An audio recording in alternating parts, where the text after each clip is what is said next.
Hello everyone, Radhe Radhe. कैसे हैं आप लोग? आई होप आप लोग बहुत अच्छे होंगे और अपने आने वाले एग्जाम की तैयारी बहुत अच्छे से कर रहे होंगे। तो अभी मैंने आपके सामने एक आंगनवाड़ी सुपरवाइजर, कार्यकर्त्री सहायिका के जो पदों पे प्रोग्राम जो चल रहा था उसके बारे में मैंने आपको अपडेट दिया था, जिसमें कुछ लोगों ने तो उसको समझा, लेकिन कुछ ऐसे लोग भी हैं जो वो वीडियो मेरी समझ ही नहीं पाए और फिर वो कमेंट कर रहे थे कि आप ये गलत बता रही हो या फिर ये चीज़ें नहीं है। तो मैं आपको बता दूं कि जो भी मतलब मैंने आपको बताया था वो एकदम एग्जैक्ट है, वो चीज़ें प्रोसेस में हैं, चल रही हैं। और एक चीज़ उसमें ये है कि बहुत सारे लोग बोल रहे हैं कि ये जॉब नहीं है, ये क्या है, समझ नहीं आ रहा है कि 3 महीने करना है उसके बाद नहीं करना है। तो देखिए, ये आपका प्रोग्राम है जिसमें आपको 3 महीने 2 महीने की ट्रेनिंग दी जाएगी। सुपरवाइजर के लिए अलग रहेगा, कार्यकर्त्री सहायिका के लिए अलग रहेगा। इसमें जब आपको ट्रेन कर दिया जाएगा तो आपको आगे जो भी आपका प्रोसेस है, यानी जो जॉब से रिलेटेड है, उसमें ये चीज़ें हेल्पफुल होंगी। तो जो भी ये ट्रेनिंग लेता है 3 महीने 2 महीने की, उसको बहुत ही जल्दी मतलब वो अपने बगल में जो भी सरकारी स्कूल होंगे जहाँ भी उनको आंगनवाड़ी के रूप में सुपरवाइजर के रूप में रखा जाता होगा, वहाँ उनको मौका दिया जाएगा। वो जब अपना सर्टिफिकेट लेके वहाँ पे जाएंगे तो वहाँ उनको जॉब मिल जाएगी। तो सिंपल है, बहुत ही चीज़ें बहुत उसमें सही वे में है। वो थोड़ा सा आप लोग समझ नहीं पा रहे थे, इसलिए आप लोग उसमें कमेंट कर रहे थे। तो चलिए मैं आपको लाइव दिखा देती हूँ कि कहाँ पे आपका आंगनवाड़ी सुपरवाइजर, कार्यकर्त्री सहायिका के पदों पे आवेदन चल रहा है, जहाँ पे आपको अप्लाई करना है। किस तरह से अप्लाई करना है, सारा प्रोसेस मैं आपको दिखाऊंगी। लाइव वीडियो मैं इसलिए दिखाऊंगी ताकि आपको कोई डाउट ना रह जाए और आपके मन में जो भी क्वेश्चन आते हैं वो वहाँ से सोल्यूशन उसका मिल जाए। तो चलिए चलते हैं और आपको मैं सब कुछ लाइव दिखा देती हूँ। तो जैसा कि आप लोग स्क्रीन पे देख पा रहे होंगे कि हमने NISDE की वेबसाइट पे क्लिक करके और राष्ट्रीय कौशल विकास संस्थान पर पहुंच चुके हैं, जहां पे आपको मैं आंगनवाड़ी कार्यकर्त्री सहायिका के पदों के बारे में बताने वाली हूं, जिसमें आपका एक प्रोग्राम चल रहा है जो कि आपको स्किल डेवलपमेंट प्रोग्राम है। और वहां पे किस तरह से आपको क्या प्रोसेस करना है वो सारी चीज़ें मैं आपको बता देती हूँ। तो यहाँ पर आप नीचे देखेंगे 3rd नंबर पर आपको यहाँ national institute of skill development education offer admission to anganwadi skill development programme, जिसमें आपका आंगनवाड़ी पर्यवेक्षक, महिला सुपरवाइज़र, कार्यकर्त्री सहायिका, ये सारे आपके पद सम्मिलित रहेंगे। ये आपका एक प्रोग्राम है।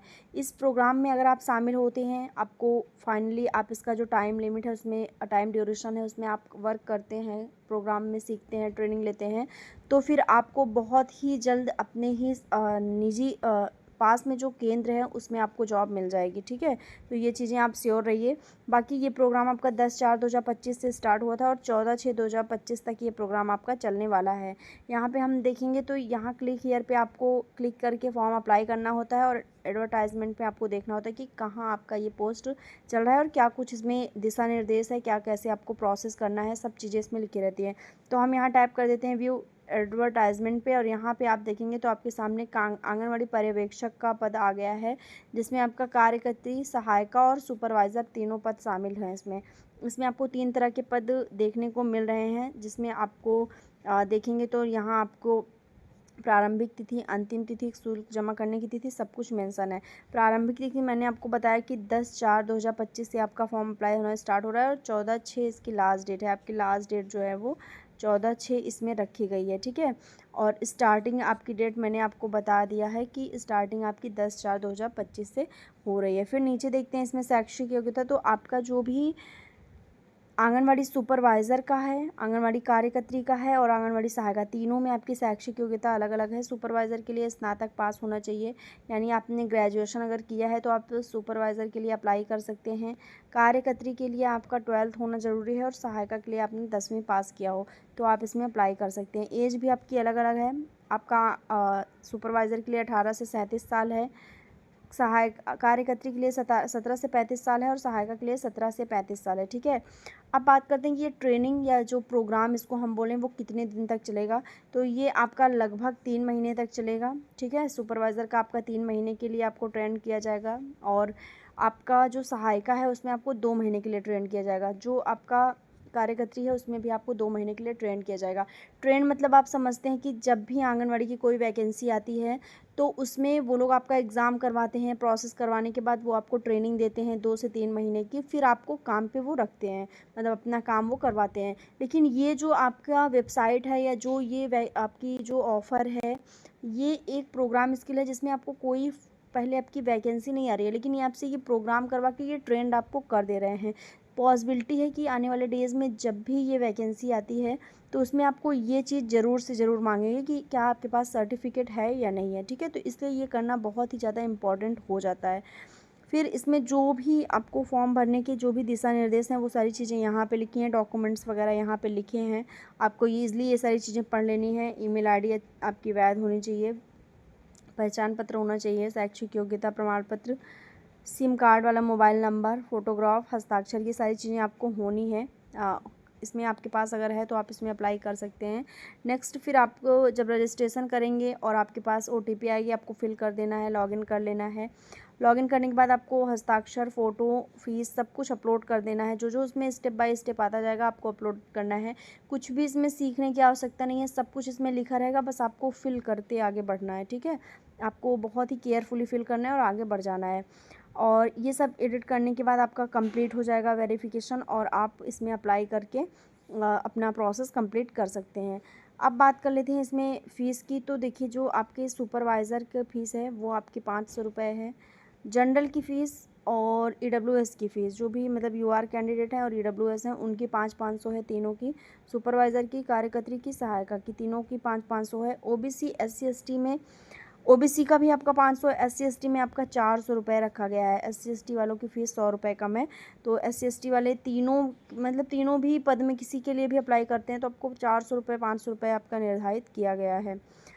अब इसमें एक चीज़ और लिखा है कि शुल्क भुगतान आपका पाँचवा चरण है, पाँचवा स्टेप है। और अगर इस स्थिति में शुल्क भुगतान के बाद आपके 24 घंटे के बाद आपका जो पोर्टल है वो खुलेगा। यानी कि आप अगर जैसे फ़ीस अप्लाई कर देते हैं तो फिर वो आपका वेरिफिकेशन के लिए चला जाता है और 24 घंटे के बाद आपको फॉर्म अपना इस वेबसाइट पे दिखने लगेगा। अब एक चीज़ में और भी लिखा है कि जमा किया गया शुल्क किसी भी प्रकार से किसी भी अभ्यर्थी को वापस नहीं किया जाएगा। तो ये सारी चीज़ें इसमें मेंशन है। आपको इसमें बहुत ही केयरफुली भरना है। जो भी कैंडिडेट अप्लाई करना चाहते हैं वो लोग इसमें कर सकते हैं। सारी चीज़ें इसमें लिखा हुआ है। आपको कोई भी चीज़ पूछने की आवश्यकता नहीं है। जो नहीं समझ में आता वही आप लोग पूछिएगा। बाकी हर चीज़ इसमें आप देखेंगे तो क्या क्या आपको एक एक स्टेप लिखा है कि कैसे आपको फॉर्म अप्लाई करना है, कैसे आपको डॉक्यूमेंट्स अपलोड करने हैं, फ़ोटो अपलोड करनी है, हस्ताक्षर अपलोड करने हैं, सब कुछ इसमें आपका बहुत ही बढ़िया से मेंशन है, बहुत ही ज़्यादा बढ़िया से मेंशन है। अब चलते हैं पीछे और क्लिक हियर पे मैं आपको बता देती हूँ कि आपका सेम जैसे मैंने आपका महिला स्वास्थ्य सुपरवाइज़र में बताया था, सेम वही प्रोसेस है। आपको किस वैकेंसी के लिए अप्लाई करना है, किस पद के लिए, जैसे मान लीजिए मैं करती हूँ सुपरवाइज़र के लिए, तो आपका यहाँ ग्रेजुएट अपने आप लिख के आ जाएगा कि ग्रेजुएशन इसमें मांगी जा रही है। अगर आप ग्रेजुएट हैं तभी आप इसमें अप्लाई कर सकते हैं। कास्ट है आपका और कैंडिडेट नेम है, मोबाइल नंबर है, ईमेल आईडी है, ठीक है। ये सारी चीज़ें हैं। फिर आप ओटीपी यहाँ क्लिक कर देंगे तो आपके पास ओटीपी आ जाएगी। बाकी और जो भी प्रोसेस हैं सब कुछ इसमें लिखा है, ये आपको पढ़ लेना है और फॉर्म इसमें अप्लाई कर देना है। तो मैंने इसमें जितने भी स्टेप बताए हैं वो आपको समझ में आ गया होगा। आप ये वीडियो कहाँ से देख रहे हैं ज़रूर से ज़रूर कमेंट करिएगा। और एक चीज़ मुझे एक कमेंट आ रहा था कि किस ज़िले का या किस राज्य का ये पद है। तो ये ऑल ओवर इंडिया है, ऑल इंडिया है, ये कहीं से भी हैं, आप किसी भी स्टेट से हैं तो आप इसको कर सकते हैं, इस प्रोग्राम में शामिल हो सकते हैं। ऑल इंडिया कैंडिडेट इसमें अप्लाई कर सकते हैं, उनका इसमें रजिस्ट्रेशन हो सकता है, ठीक है। तो जो भी इसमें इम्पॉर्टेंट चीज़ें थी मैंने आपको बता दी है। बहुत ही ट्रस्ट इस पे करके आप लोग अप्लाई करिएगा। ये आपका लिखा भी है कि ये आपका registered by Indian trust act, भारतीय ट्रस्ट अधिनियम द्वारा पंजीकृत वेबसाइट है आपकी। इसका पंजीकरण हुआ है, रजिस्ट्रेशन हुआ है। फेक वेबसाइट नहीं चल रही है। ये आपका भारतीय जो ट्रस्ट है, जो वेबसाइट वगैरह होती हैं वहाँ पे ये पंजीकृत है। वहाँ पे इसका सारा डेटा वहाँ पे फिल है। तो ये बहुत ही ट्रस्टेड है। अगर आप लोग इसमें अप्लाई करते हैं तो बहुत ही बढ़िया बात है। अगर आपको डायरेक्ट स्क्रीन पे ये चीज़ें नहीं दिख रही हैं तो यहाँ पे आपको अप्लाई ऑनलाइन पे क्लिक करने के बाद भी दिख जाएंगी। और एक चीज़, किसी भी वेबसाइट से अगर आप फॉर्म भरते हैं तो सबसे पहले आपका उसमें लॉगिन होना चाहिए। यानी आपका उसमें एक प्रोफाइल होना चाहिए। आपका नेम, मोबाइल नंबर, जो भी उसमें कुछ बेसिक चीज़ें होती हैं वो आपको फिल करके आपको प्रोफाइल बना लेना है। तो आप चाहे वो सेवा योजन पोर्टल हो या ये आपका NISD की DE का ये वेबसाइट है, national institute of skill development education का, आपको दोनों पे प्रोफाइल बना लेना है और फिर इसके अंतर्गत आपको काम करना है, ठीक है। तो आई होप आपके सारे डाउट क्लियर हो गए होंगे जो भी मैंने आपको बताया है। मिलते हैं नेक्स्ट वीडियो में, तब तक के लिए बाय एंड टेक केयर।